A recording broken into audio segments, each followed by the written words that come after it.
Sin duda alguna, el sombrero y la gorra forman parte de la cultura de la sociedad sevillana y bueno, yo creo que nacional. Pero estamos en Sevilla, nos referimos a Sevilla exclusivamente. Sombreros, gorras y algunas boinas, pero sobre todo gorras. Era el elemento que diríamos simbolizaba una clase social. La clase media y casi inexistente, la burguesía, para entendernos, llevaba sombreros. La clase obrera, que era la inmensa mayoría, llevaba gorras. Y los chiquillos de la clase obrera llevaban boinas, boinitas. ¿Qué quiere decir esto? Pues sencillamente que cuando estalla o cuando se proclama la Segunda República, la República, diríamos, persigue a muerte a todo aquel que utilizara sombrero y corbata. Llevar corbata y utilizar sombrero era exponerse a ser muerto incluso por la muchedumbre cuando ya la República estalla en lo que luego fue ya la Guerra Civil. Es decir que, desgraciadamente, los recuerdos de esa época son sangrantes. Tanto es así que cuando termina la guerra, ya el año 39, y se reinicia la fabricación de sombreros, gorras, etc., hay un fabricante, de Padilla Crespo, el gran fabricante de sombreros, cuya publicidad es muy simple. Sencillamente dice en sus anuncios: los rojos no usaban sombrero. Fíjese bien, los rojos no usaban sombrero.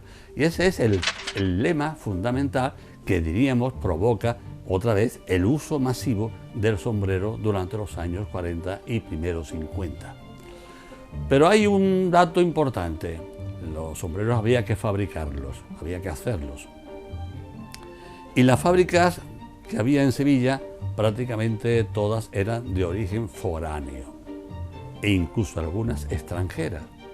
No había, diríamos, iniciativa empresarial sevillana que cultivara ese sector de fabricar sombreros. Estaba la catalana, estaba una fábrica alemana, en fin, había muchas empresas importantes. Y algunas, de tipo más sevillano, pues eran Maquedano y, diríamos, algunas otras.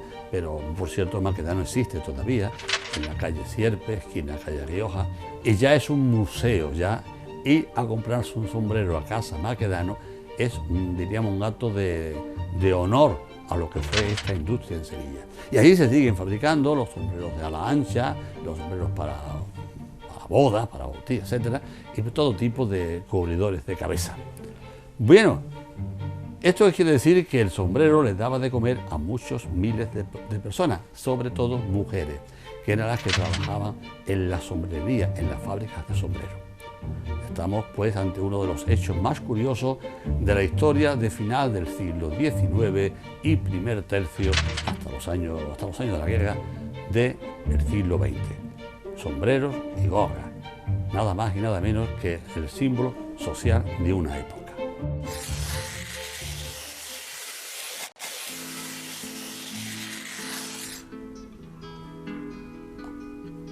Durante todo el siglo XIX y gran parte del primer tercio, casi la mitad del siglo XX, el uso del sombrero, de la gorra e inclusive, aunque menos de la boina, fue general. Es decir, no había nadie que saliera a la calle con la cabeza al descubierto. Esto es curiosísimo, porque a partir de la Guerra Civil, o mejor dicho, a partir de la Segunda República, el sombrero se convierte en sinónimo de gente rica. Y a todo el que llevaba sombrero, pues le cortaban la cabeza, se puede decir prácticamente, ¿no? Aquí tenemos una curiosa fotografía de la abundancia, que como bien se puede leer, dice fábrica de gorras, Aquí no sé lo que dice después, de gorras, el nombre de la banda, bien. De gorras de todas clases, bien. Bueno, esto estaba en la alcaicería, fíjense bien, muy cerca de la alcaicería, porque la alcaicería no podía ser, porque como vemos ahí, una vía del tranvía, y por esa calle jamás pasó el tranvía. Por lo tanto, debe de ser despacho, el despacho estaba en la arquería y el taller, que es donde se refiere esta fotografía, estaba en la calle Feria, por donde sí pasaba el tranvía.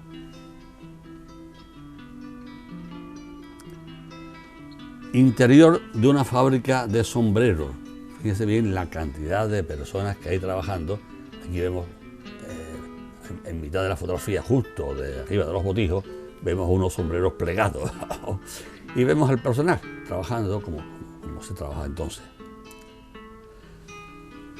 Este escaparate todavía lo pueden ver ustedes en la calle Sierpes, cerca de la esquina de la calle Rioja, y es el escaparate, uno de los 3 escaparates que tiene la Casa Maquedano, que fue fundada a principios del siglo XX, en 1908, el año en que Sevilla celebró, pues diríamos, conmemoró el 2 de mayo del 1808.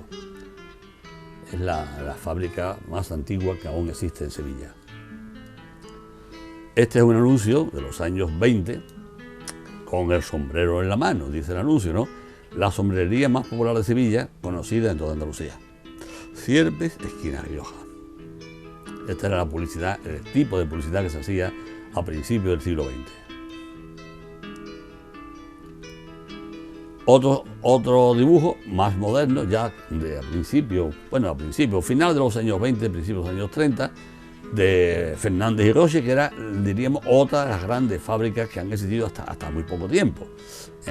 Sombreros, Fernández y Roche, Sociedad Anónima Sevilla. Es un anuncio muy fino, muy elegante y ya más moderno que los otros. Bueno, Badilla Crespo ha existido hasta anteayer. Y es una cosa curiosa.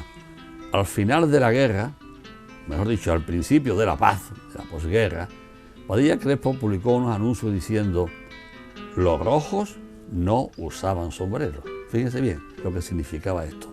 Los rojos no usaban sombreros. Y se volvió a imponer, aunque en menor escala, el uso sobre todo de la mascota. Otra industria, que esto estaba en la Plaza del Pan, la Catalana, gorras de uniforme. Bueno, llamó la atención porque prácticamente todas las fábricas de gorras, de sombreros, etcétera, todas tenían un origen extra sevillano. Eran muy pocas las empresas de origen, de capital sevillano.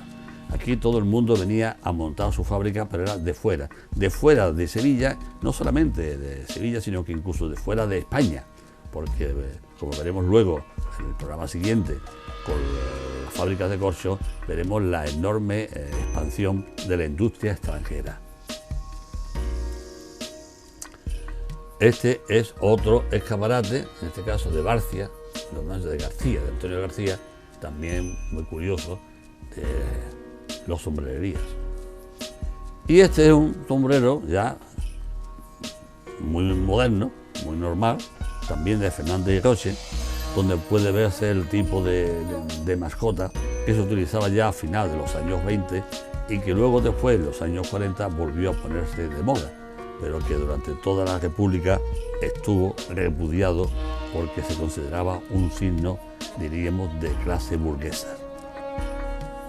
Nuestra próxima programación estará dedicada a un sector prácticamente hoy desconocido, el corcho taponero. Fíjense bien, el corcho taponero fue nada más y nada menos que la industria de Sevilla que dio vida a toda la sierra norte de la provincia, que era un emporio de riqueza gracias al corcho de sus árboles, de sus alcornoques. Pues bien, en la próxima programación podremos ver lo que fue la industria corcho taponera en nuestra ciudad. En el próximo programa de Memorias de Sevilla, veremos 4 estampas de principios del siglo XX en un almacén de corcho de Sevilla. También veremos el almacén de corcho de la empresa inglesa Armstrong, que estuvo hasta mediados del siglo XX al final de la avenida Miraflores. Además, una escena habitual de un almacén de corcho donde pueden verse a niños que no iban a la escuela y que llevaban sus madres al trabajo. Otra de las escenas será una laboral en un almacén de corcho en el arrabal de Triana a principios del siglo XX. Y por último, una de las escenas del cocido del corcho, una tarea básica de los almacenes donde se fabricaban tapones. Nos despedimos y les invitamos a la próxima semana para acompañarnos en Memorias de Sevilla con Nicolás Salas.